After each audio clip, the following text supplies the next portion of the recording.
On arrive. Bon, voilà, alors tu vois, dans le réseau Églises ouvertes, les églises, elles ont toujours une bannière et une plaque façade. Ah oui. Elles ont aussi d'autres choses, tu vas le voir après. Et donc, je ne sais pas si tu as ton smartphone, oui. Tu l'as. Tu as la plaque façade avec le nom de l'église, le village et les dates et heures d'ouverture. Et donc tu peux faire, tu peux scanner et normalement là tu vas voir les indications et avec l'historique de l'église et les 6 éléments. En fait, tu vois, on part du principe que dans une église, tu ne sais pas tout voir, tu ne sais pas te souvenir de tout. Et donc on sélectionne 6 éléments.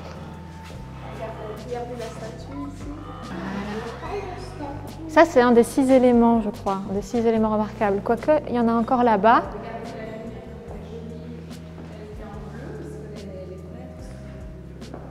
Le retable, là, qui était un des éléments remarquables, on va dire, pointés par les fabriciens. On fait régulièrement des promenades en famille. Et Anne-Sophie, qui fait partie du réseau Églises ouvertes, elle m'a proposé de faire ce parcours que je n'aurais en l'occurrence jamais fait si elle ne me l'avait pas proposé. Je ne connaissais pas du tout cette région.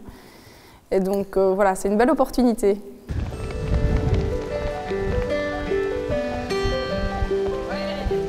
Orto est une localité très ancienne qui a longtemps joué le rôle d'église primaire dans la région. Nous, on œuvre pour que les églises soient ouvertes aussi pour les balades le samedi, le dimanche. Quand les gens vont se balader le dimanche, qui n'ont pas spécialement l'idée d'aller visiter du patrimoine religieux, eh bien, le circuit les amène là. Par exemple, celui de La Roche, il passe par l'église Saint-Nicolas de La Roche et notamment par le site mégalithique de Mousny.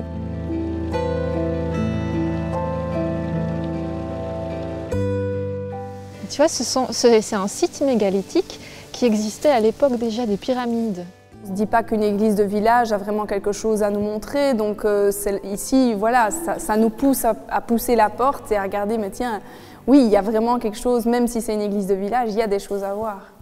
Moi, je suis très contente de voir que des églises sont ouvertes, et puis le fait qu'il y ait un accueil, ça nous donne envie de rester, on a des choses qui nous permettent de voir des choses et de se dire ok, voilà ce qu'on peut regarder, voilà ce qu'on peut comprendre de l'église, de son histoire, du village, etc. Donc c'est ça qui est super intéressant, quoi. Donc, du coup, l'intérêt des circuits, c'est de découvrir les églises autrement. Ça permet de donner une autre image des églises aux gens, en fait. Parce qu'en fait, une église n'est pas là que pour les pratiquants, que pour la messe, en fait. C'est un bâtiment public qui appartient à tout le monde. Donc c'est vraiment un patrimoine commun.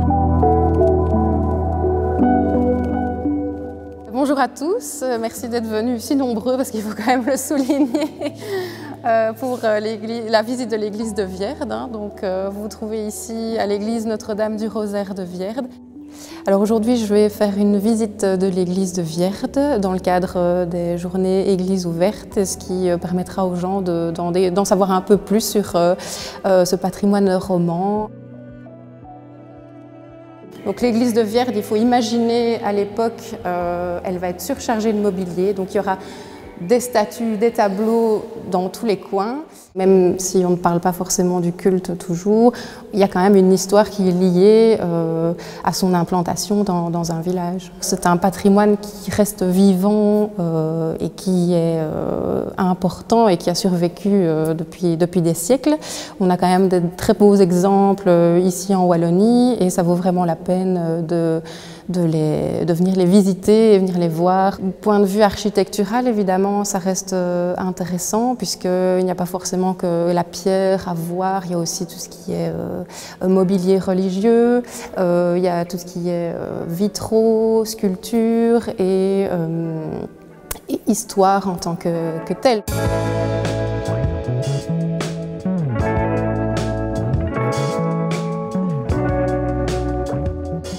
Quand on pousse les portes d'une église, il y a vraiment toujours quelque chose de beau à vivre, à découvrir, à voir, à admirer, même dans les petites chapelles perdues, justement. D'ailleurs, il y a une ambiance, mais notamment grâce aux vitraux.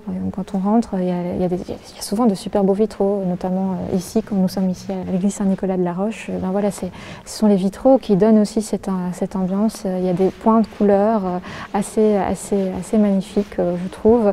Alors, il y a aussi des retables assez impressionnants parfois, ou des sculptures où on peut voir vraiment des œuvres d'art réalisées par nos ancêtres. Et là aussi, ça compte beaucoup. C'est quelque chose d'assez fort d'un point de vue symbolique. Vous pouvez voir de belles choses matérielles, disons, mais il y a aussi une ambiance. Il y a aussi une ambiance dans les églises.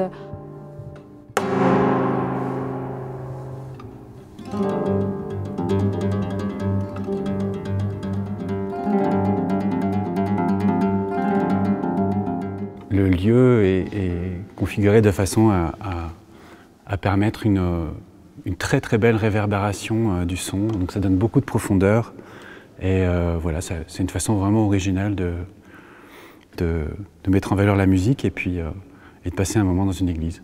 Et c'est une belle façon de visiter les églises que de venir avec un instrument de musique, ici une guitare acoustique.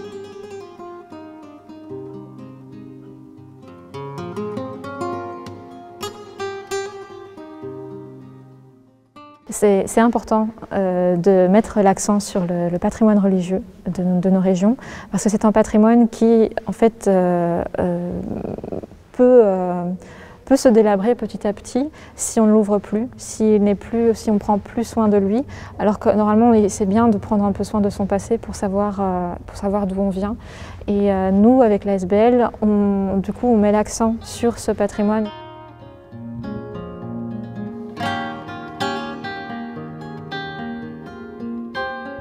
En fonction de qui on est, touriste, passant, croyant, méditant, chacun y trouve son compte en fait dans une église.